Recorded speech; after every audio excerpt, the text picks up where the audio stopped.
बिस्मिल्लाहिर्रहमानिर्रहीम। अस्सलाम वालेकुम दोस्तों, उम्मीद है आप सब ठीक होंगे। आज का हमारा टॉपिक है कि हम 15 शबान को किस तरह नवाफिल की अदायगी करें।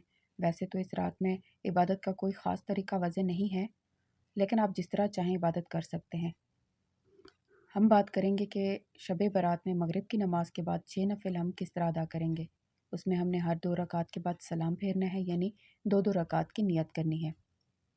बाद नमाज 3 बार सूरह यासीन पढ़कर दुआ पढ़ेंगे। पहली बार जो हमने नियत करनी है वो लंबी उम्र, माँ, सेहत व आफ़ियत की नियत से करनी है। दूसरी बार बलाओं मुसीबतों के दफ़ा होने की नियत से करनी है। तीसरी मर्तबा अल्लाह ताला के सिवा किसी और का मोहताज ना होने की नियत से। और हर बार सूरह यासीन के बाद एक मर्तबा दुआ पढ़नी है। इस दुआ की बरकत से अल्लाह ताला सबकी हाजत रवाई फरमाता है और साल भर तक की तमाम मुसीबतों से महफूज रखता है। दुआ ये है, आप चाहें तो इसका स्क्रीनशॉट लेकर महफूज भी रख सकते हैं। दोस्तों, आप मुझे दुआओं में याद रखिएगा और मेरे चैनल को ज़रूर सब्सक्राइब कीजिएगा। शुक्रिया।